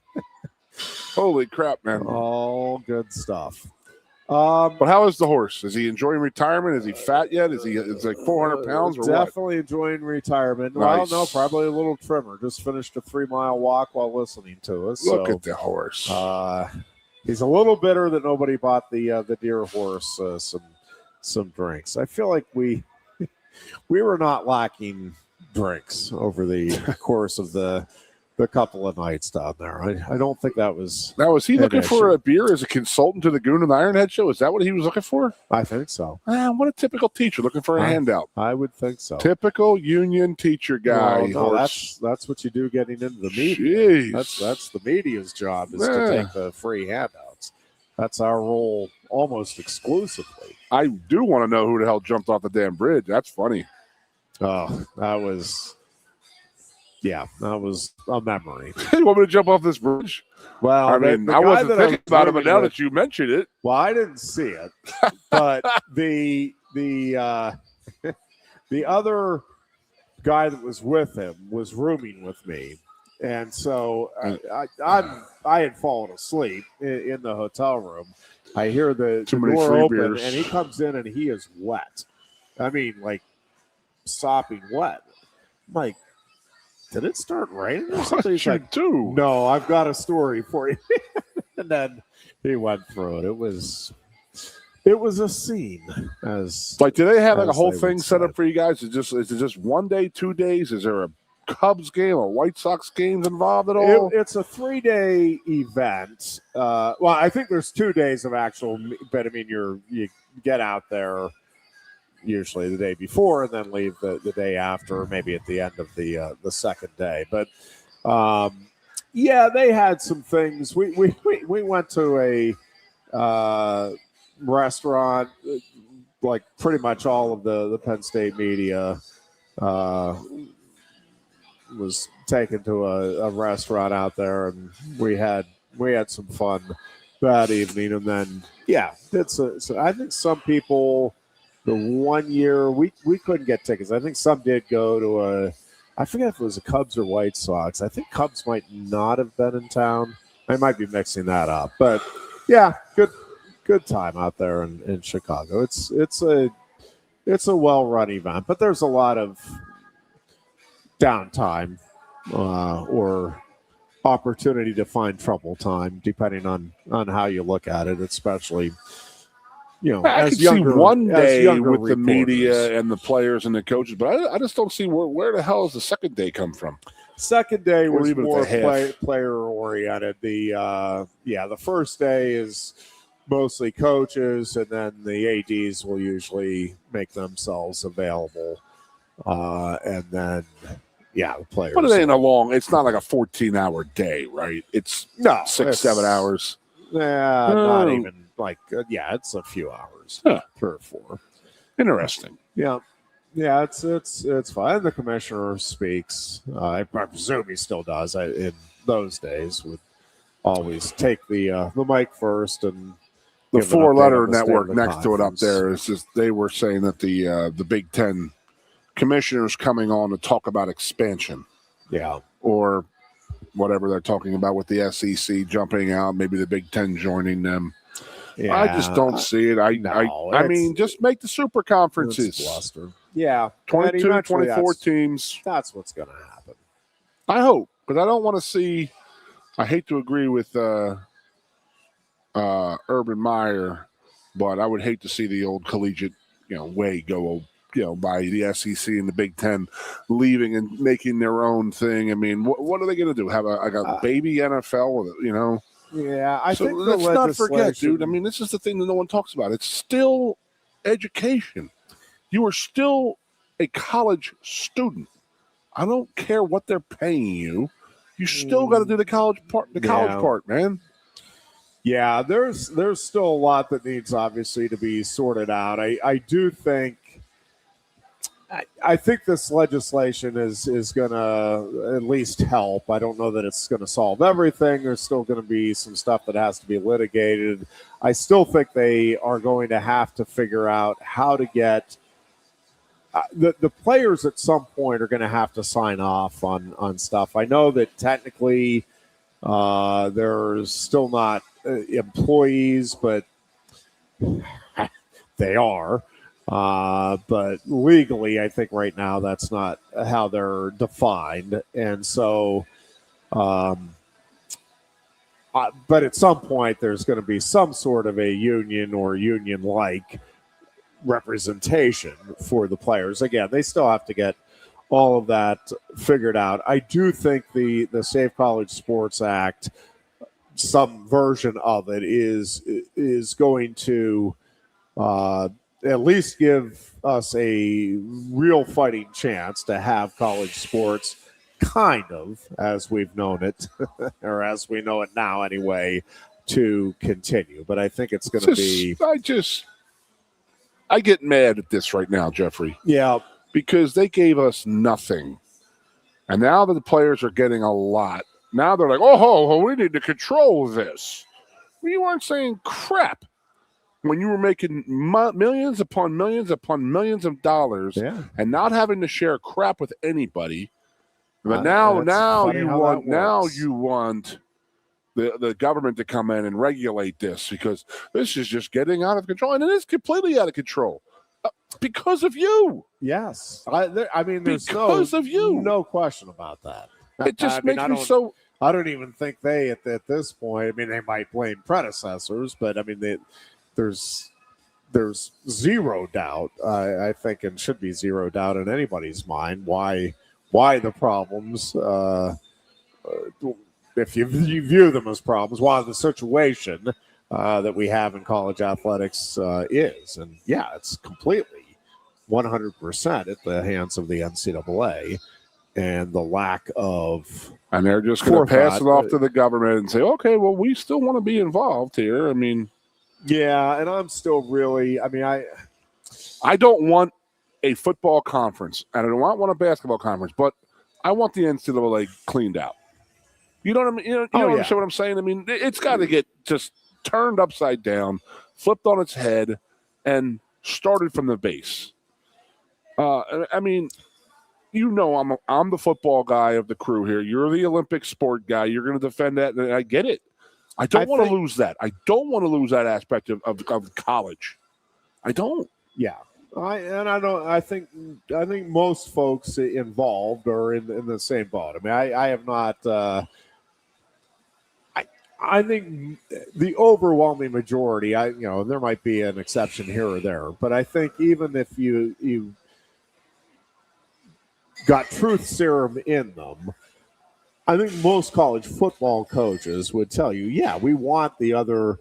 Like, it is part of what gives vibrancy to a university is for sure the football program and or the basketball program, but it really is having other sports there as well that draw interest, draw fans, draw students, all of those things that makes the whole experience, I think, more enjoyable for at least the majority of folks that go to those schools. So I think they want it. I think it's figuring out, all right, how do we properly distribute the money, keep things so that they are on a relatively even footing for the programs offering whatever sports we're talking about, and make this thing viable moving forward and reasonably fair. And again, we'll see whether or not they. I do think the Safe College Sports Act will pass. What exactly it looks like, and what exactly it does, and how it holds up to court challenges, all of that remains to be seen. But I think they'll be able to get some parameters put in place and level the field to some extent. Goon, I can't believe we've gone this far into the show, and we are not talking about the big news. Your 76ers, Goon. Yeah. I mean, come on. They are on the brink now. It's time to go to a break, isn't it? The excitement that you must be feeling. Did you see the news last night? night? As a Philadelphia sports fan. As a Philadelphia fan, I am absolutely ecstatic that our future star basketball player is going to live in New York City and helicopter down. Oh, I did see that, yes. Are you kidding me? How are you making yourself part of the city, ingraining yourself into the city? I mean, again, it's just he wants to be different. It's all a show. I just don't get it. I don't understand it. I don't care. But the fact that that's all people talk about is just insane to me. But it is what it is. Like, is there a savior complex with the guy? Like, he just feels he needs to jump around and be the savior of the Philadelphia Sixers organization. I don't understand. I really don't understand. What's the point of coming to win a fourth title, I guess, with the fourth to their team, and that'll set you apart from anybody else. Amazing. Great. It's unbelievable. But, he's making $4 million a year. How much is that helicopter going to cost 41 times going up and down the New Jersey Turnpike and helicopter? I am not ruling out the possibility, dear Goon, that next year I will make the move to Bellefonte and then helicopter in for our show on Tuesday and Thursday. You can use a paper airplane, Ironhead. I haven't made any commitment yet, but I have been thinking about it for some time that maybe I should just helicopter in for the show rather than make paper airplane would be better for you. I mean, that's what the show can afford. Yeah, no, maybe, I mean, what is it going to cost? It's helicopter. I mean, again, he's only making $4 million a year. He's going to jump in and say, "What are you doing for practice?" I think he has a little bit in his bank account. He could probably it's unbelievable. A little bit. Or he has a deal with the helicopter company. He owns the helicopter company. That is a distinct possibility as well. To be marveled. And I am not sitting there dogging him on what I am, but I am not dogging his ability what so freaking ever. 24, 25 years at this level is amazing. It is. Absolutely amazing. The man needs to be held, at high standards for that. The leading scorer, the leading assist, all this and all that. It's amazing that how he can do this for 25 straight years physically is amazing. Absolutely amazing. It should be celebrated for a million years. But I mean, it's just the kid who needs a lot. He needs a Christmas party and he's 52 years old. You're like, I don't need a birthday party here. I've had 52 of these things, and I don't know. And then how long before he starts trying to make the decisions for the club? I mean, he's already blew up Cleveland once, maybe twice, Miami once, L.A. They didn't want him back. I mean, there's a reason he's moving. They didn't want him back. And then what are they going to do with his son out there? I mean, they drafted his son for him, and it's just, yep. Is there room on the helicopter for? Well, when the Philadelphia wins 4 titles next year in all 4 main sports, it's going to be the greatest year of all time. But I still will not watch a Sixers game. I still will not watch an NBA game. I can't do it. I cannot do it. Even it is not LeBron on the roster. They're going to be awesome. I mean, you could have LeBron and Joel Embiid for the 5 games that he's healthy. And neither one will go into the paint. LeBron James will go into the paint more than Joel Embiid. At 7'3", he doesn't like going into the paint. Now, that is a hell of a lineup right there. I mean, you got Maxey and Jaylen Brown. Good. That's pretty damn unbelievable. LeBron James and Joel Embiid. Like, come on. That's a pretty good I'll tell you what, VJ Edgecombe better pick it up. Is he going to be the Robert Horry of the group? Just hanging on for titles. But, it is exciting, I guess, that there's ticket sales and all that going on down in Philadelphia. And there's excitement there. The people who enjoy it, they can enjoy it all they want. It's just not my cup of tea.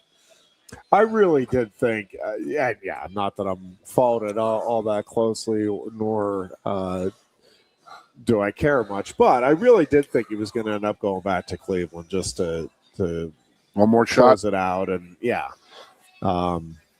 but from the 76ers or from Philadelphia's perspective, pretty good news on the ticket sale front for the upcoming couple of seasons, I guess. All right, we'll take a break here. We are back with one final segment. It is the Lion Country Kia Goon and Ironhead show here from Quaker Steak and Lube. You look a bit nervous, hey? Thierry, what's it like to stand in the FIFA World Cup stadium? Wouldn't you like to know? Just tell me. Come on. It's not something that you can put into words. Such a tease. You can't rush it. You will find out when it's your time. Thanks for the wisdom, Coach. So, how much longer? Now go and make history, my man. Here's the World Cup you've been waiting for. Actually, the World Cup's been waiting for me. That's the spirit. Just remember who drove you here. Inspiring every step of the next legend. The official matchball carrier, proudly sponsored by Kia. Inspiration connects us all.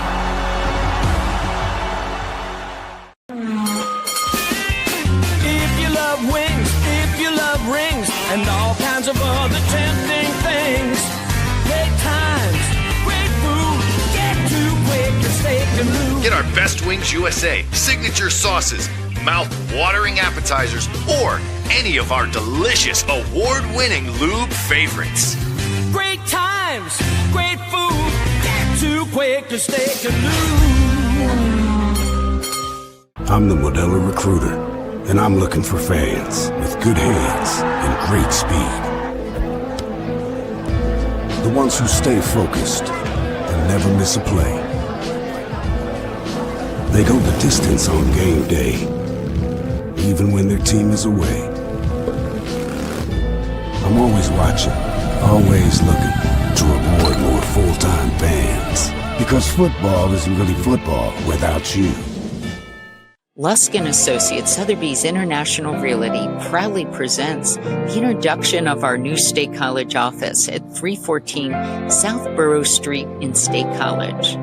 At Sotheby's International Realty, we advertise locally, nationally, and internationally, bringing the best of advertising and promotion to each and every one of our properties, big or small.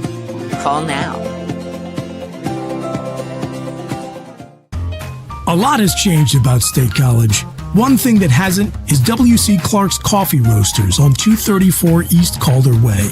30 different varieties of specialty coffee beans sourced from over 25 countries and roasted with love each morning in Happy Valley for over 45 years. They'll ship their fresh roasted coffee from their doorstep to yours. Order online at statecollegecoffee.com. That's statecollegecoffee.com. Hi, welcome to Timberland Federal Credit Union, a financial cooperative for its members, tracing all the way back to 1973. Experience Timberland Federal Credit Union, where you're greeted with a smile and financial solutions are tailored to your unique life journey. Here, we're not just financial professionals, we're your neighbors, people invested in your financial needs, literacy, and empowerment. Your dreams matter to us, whether they're about buying a home, growing a nest egg, or embarking on new adventures.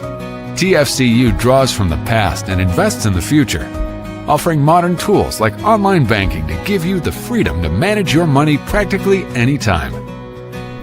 Additionally, we're passionate about giving back both time and resources because enhancing our community is at the core of why we're here. Visit TFCU in person or online to learn more about our services and apply for a membership today. WFXS, the Fox, your sports radio. Broadcasting live, loud and proud from Central PA's Sports Authority, WFXS America. 98.7, the Fox State College. And we are back on a Tuesday afternoon here at Quaker Steak and Lube. The Lion Country Kia Goon and Ironhead Show, a final segment here, and see if we can dodge the raindrops on our way back to the vehicles after the big show today. Rocco Beck, the Big Ten Network, currently interviewing the three Nittany Lions out there. Quarterback Rocco Beck, of course, the transfer from Iowa State, Anthony Donka, the outstanding offensive lineman, and Tony Rojas, who I think is going to be one of the best linebackers of the Big Ten in the upcoming season. It was interesting. Matt Campbell dropped that Beck is the winningest returning college quarterback, meaning he has more wins under his belt than any other starter in college football. Not sure I knew that nugget. If I at one point did, I had forgotten it, but I don't think I ever had heard that. It's an interesting tidbit to have. I do think Beck is and listen, one of the things that's going to happen, we were talking about storylines earlier in the Big Ten. One of the storylines just in college football, and it's just inevitable, is, and certainly in these parts and down in Blacksburg, Virginia, it's going to be comparing, all right, what's Penn State doing? How's Virginia Tech going? And people are going to make grand proclamations one way or the other based on one season, which is always dangerous because that generally comes back and bites you. See Justin Fields and Ohio State. Oh, yeah, Fields, take that. You made the wrong decision. It worked out pretty well at the end of the day. But in the moment, it was a glorious night for Penn State. And it was fun to have that moment where it felt like the decision was clearly the wrong one. No, but I mean, one of the things that I do think, I do too. I will say I love Ethan Gronkmeyer, and I do, and I think, and I'm going to be fighting myself on this one because again, it's not fair to either kid to compare their seasons because there's all kinds of other variables, the defenses they're playing against, their teammates, the coaches, all of it comes into play. So it's never just this quarterback or that quarterback. But I will tell you, at the end of last season, one of the things I was most excited about going into this season, before we knew everything that was going to take place, was, man, I want to see what Gronk does after having that season under his belt, because I think he has a chance to be really special. Now, I've seen enough of that. Obviously, I didn't follow him closely at all at Iowa State. Saw him a few times because football junkies, and we'd have it on. It's like, yeah, it looks like a good quarterback. I do think one of the things it's an inevitable when you're doing the Penn State Virginia Tech comparisons is, all right, how's Gronkmeyer doing? Hey, how's Beck doing? How do they stack up against each other? And again, I get it. It's not going to be fair, but it's also inevitable. I mean, Beck does seem like he just has that savviness that you want, and is taking on that leadership role. But I that is probably the area that I am just most curious to see what this season brings. Is the passing game, how it's utilized, how the receivers are employed, how the tight ends are used, because they have a couple of really good ones. Can we get one third from and Iowa one? State, one from Penn State? Yes. Can you get a 3rd and 1 when you need it? At least against the average teams, if not the great teams, that would be nice. Yep. All of those things. And like I said, Grunk just won a spot in my heart last year, and it's tough. It's going to be tough for me just to see him playing for somebody else, and I think he'll have success there. And again, it has nothing against Rocco Becton from what we know about him and what we've learned. He seems like a good guy, good leader, good quarterback, but hoping that he does have kind of that spectacular finish to his career, and that he kind of goes out in style, and that he gets the help that you'd like to see a great quarterback get, that you felt like Drew Aller never really got from his receiving core, and maybe to some extent from his coaching staff. From what I watched last year of the Iowa State games, I mean, I'm not going to say I watched a lot of their games, but I mean, at least watched 2 or 3 of them. Watched him play, and he plays the game. I'm going to say this. Remember the guy, the musician named Rick Springfield? Yep. Well, take his first name, and he plays the game a lot like that with a P in front of it. I just think he has that little that attitude like McSorley had, where I can't tell you how many people I meet from other Penn State, other Big Ten conferences, other Big Ten members who hated McSorley, beginning with Iowa. They despised him because of the punt that late after the game and all that stuff. So they always used to do that. But I think he has that little swagger to him, where it's like that little smirk on his face when he's doing well. But he's the kind of guy right there, a lot like Runkmeyer. Like, hey, it's 3rd down and 1, and we're on our 30-yard line. We get this, we could knock out 3 more minutes of this clock and probably win this game and salt this game out, right? He's going to do everything in his power to get that 1 yard. He's going to talk to his offensive lineman. Come on, let's go. Let's get out there and get this done, and he's going to do whatever he has to do to make that happen. So I'm looking forward to this season, specifically on offense with him, see what he is going to do and how he's going to lead this team out there. And I think that this team may take that attitude of no one expects anything from us. I think they're going to have that chip on their shoulder. At least I hope that they do. Yeah. And go out there and take care of business. Yeah, I think they need to have it. And I think, I really am I'm hoping that Becton and the other Iowa State guys, but Rocco in particular, does have the attitude. And you don't want it to – I don't want it to get carried away, and that the only reason I'm here is to prove I can play in the Big Ten. But I hope there is that little, hey, there's people out there that think I was only having some success because I was in the Big 12. Let me show you. Yep. Right? Like, you need a little bit of that, at least going into this. And it does feel like he has that. Like, I'm going to show you that this was the right decision, right place. Yep. And kind of the same way Gruck's going to go down to Virginia Tech and play like he's that. going to. I think he is. Again, we'll see. I could be proven wrong. He reminds you of Shorley too, doesn't he? Yeah, I think he is going to have a spectacular season at Virginia Tech. I don't know what Virginia Tech will do. I'll be shocked. I really will be if Grunk does not have like just an eye-popping season numbers-wise from him. And a little NFL in his future too.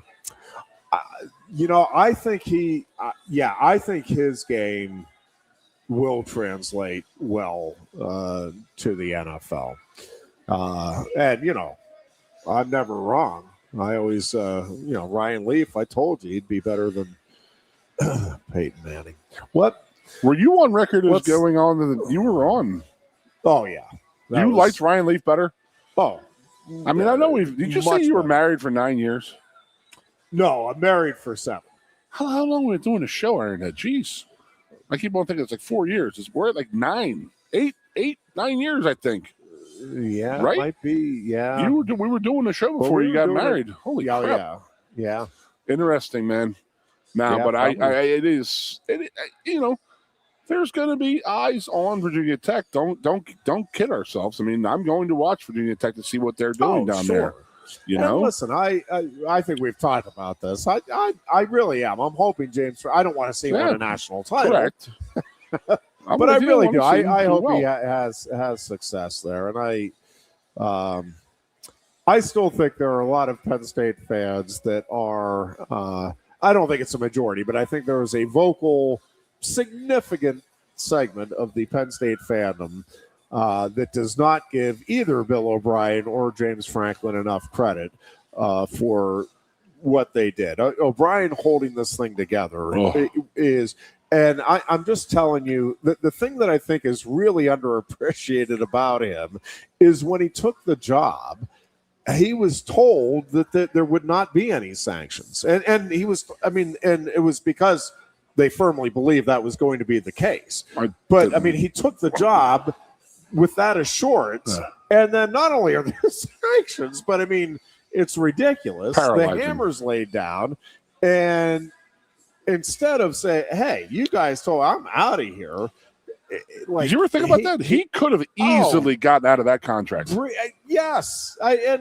Breach a contract right off the get. And nobody outside of Penn State would have blamed him even a little. It would be like, yeah, you were crazy to even think about taking it to begin with. So, yes. And then for him to be able to withstand the early going of that, yes, what he did to me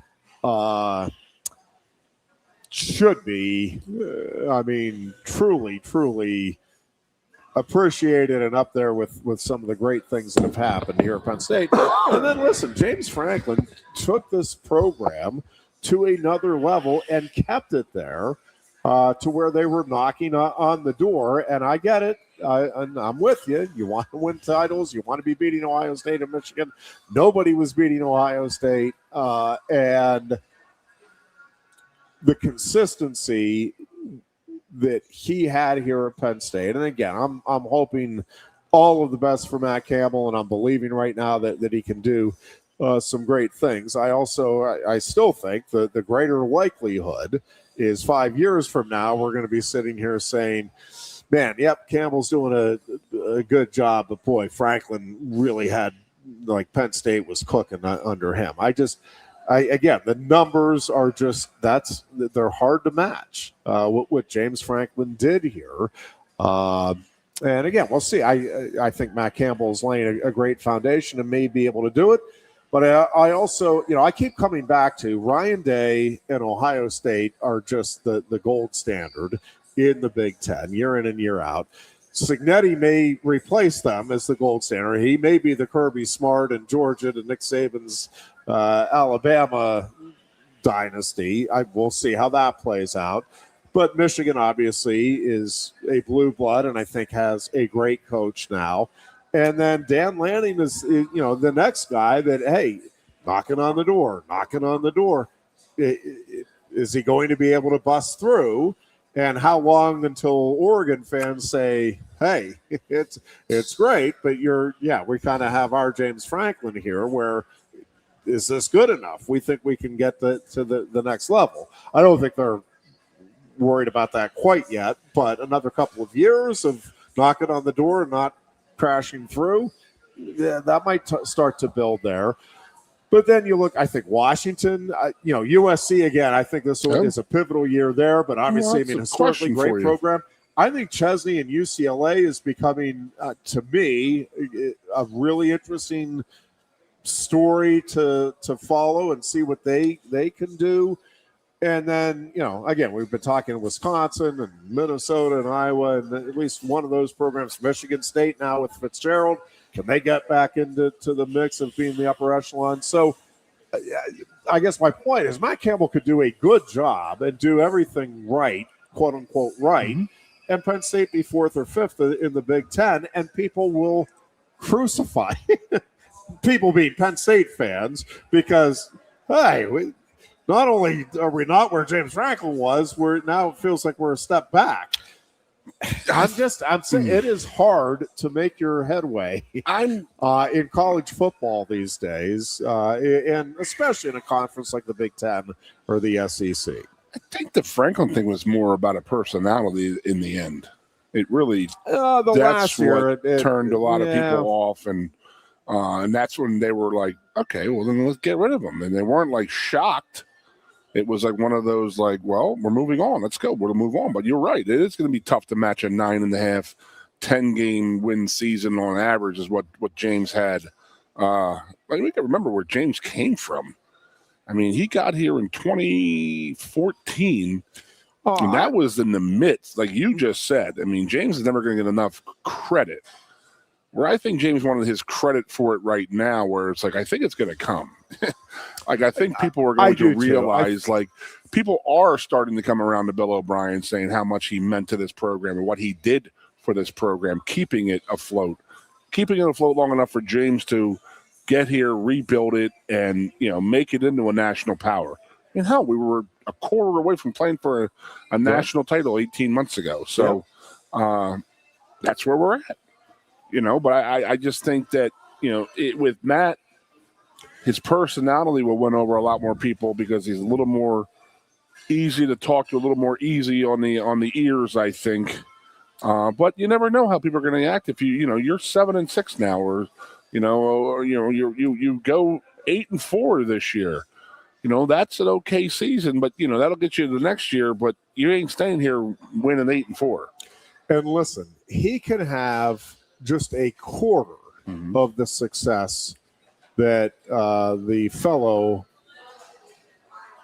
athletic coach that came from Iowa State has had. Yeah, it's not bad. He will go down as Paterno-esque. And we'll look on Saban-esque because he's got 14 titles to a quarter of them. He's at he's almost at 4 national titles. He would have more national titles, 3 than Joe Paterno had in his tenure. So that's all we need from you, Matt, is just do a quarter, 25% of what Cale Sanderson has done, and the fans will rejoice in a manner that few could possibly foresee as we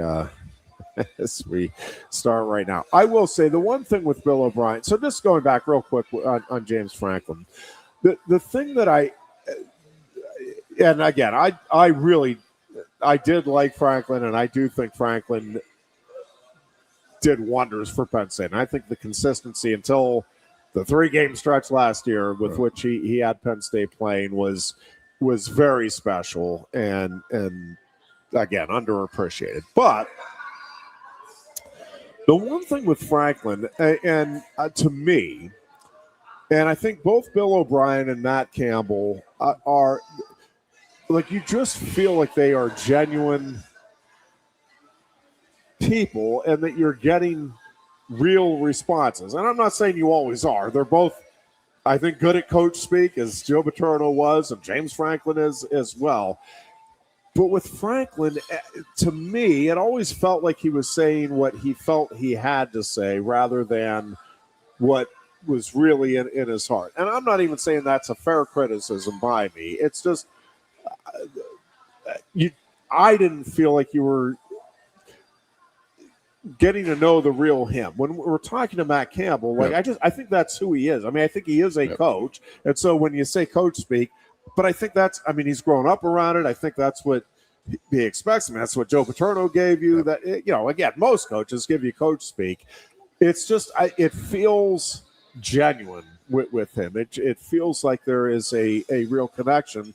And it just always felt to me like there was a little distance that Franklin was putting between himself. I would like to talk to James and ask him, at least. I don't know that was the case with the players, by the way, because the players, most of the players you talk to, I mean, they felt like Franklin. Well, obviously, it's why a good number of them followed him down to Virginia Tech once he got that job, is they feel a genuine connection. I'm talking from the media and fan standpoint. Yeah. It felt like he just was keeping that at bay a little bit. Yeah, I mean, James. I mean, I'm sorry. Matt said it last week on our interview here, and he was like, there are times that he walks in there and goes, "Holy crap! I'm coaching Penn State.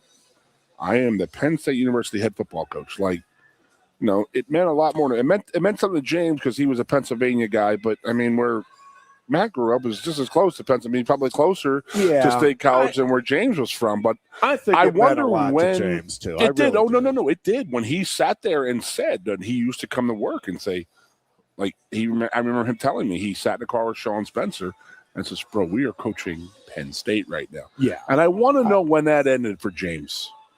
You know what I mean? When did that okay, well, this is now my job. I got to go do this. When did that fascination and love, I mean, you can sit there and say, well, when you're not winning games, the fans get brutal. But I mean, you can't let fans affect you that much. Yeah, you know what I mean. And especially the social media, it felt like the social media component got to, and that's the one place. I mean. You shouldn't let fans, period. But the going back and forth with fans in the stands, while it's not a great look, I hated that. I'm with you, but I also can kind of understand it. The more human reaction is what Franklin did, to be honest with you.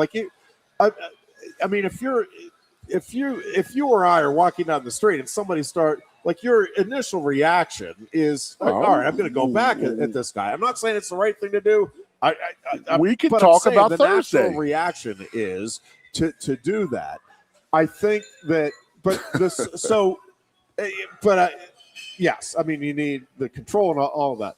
But the social media stuff, just don't even get on there or look at it. The other day when we got hate from the Iowa State guys, right? Well, I wouldn't have even known about that. I know that, but I wrote it to you, and I was like, I want to come back, and you're like, just let sleeping dogs lie. It's all good.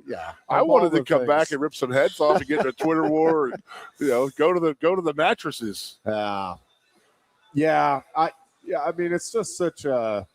And folks are anonymous. You couldn't hear because all the national title rings in your ear. I mean, that's the problem with the Iowa State guys. They're upset because I was just sleeping off the beers from Dewey. This is true. One of the two.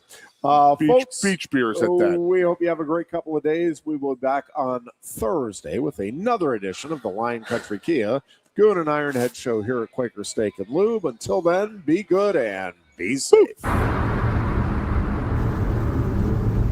You look a bit nervous, hey? Thierry, what's it like to stand in the FIFA World Cup stadium? Wouldn't you like to know? Just tell me. Come on. It's not something that you can put into words. Such a tease. You can't rush it. You will find out when it's your time. Thanks for the wisdom, coach. So, how much longer? Now go and make history, my man. Here's the World Cup you've been waiting for. Actually, the World Cup's been waiting for me. That's the spirit. Just remember who drove you here. Inspiring every step of the next legend. The official matchball carrier, proudly sponsored by Kia. Inspiration connects us all.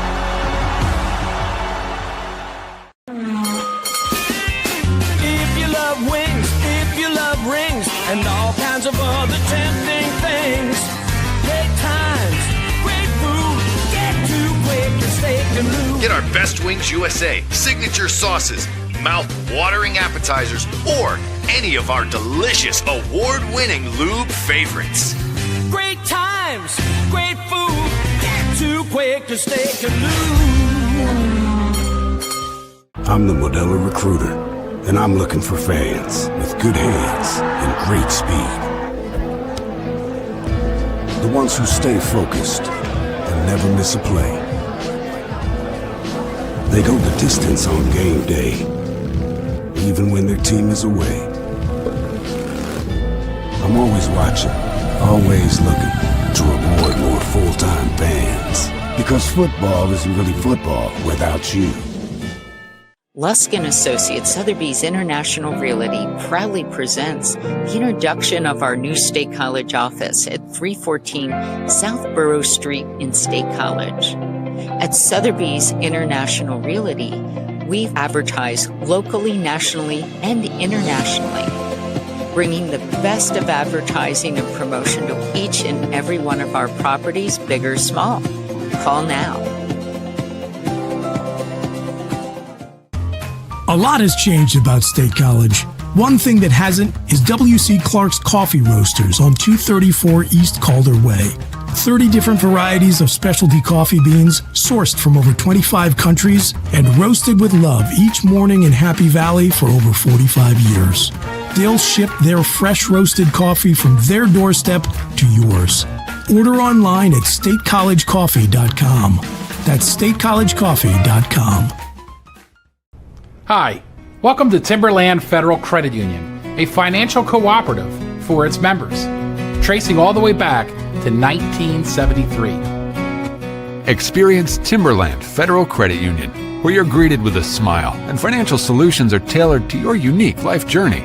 Here, we're not just financial professionals, we're your neighbors, people invested in your financial needs, literacy, and empowerment. Your dreams matter to us, whether they're about buying a home, growing a nest egg, or embarking on new adventures. TFCU draws from the past and invests in the future, offering modern tools like online banking to give you the freedom to manage your money practically anytime. Additionally, we're passionate about giving back both time and resources because enhancing our community is at the core of why we're here. Visit TFCU in person or online to learn more about our services and apply for a membership today. WFXX, the Fox, your sports radio. Broadcasting live, loud and proud from Central PA's Sports Authority, WFXS America. 98.7, the Fox State.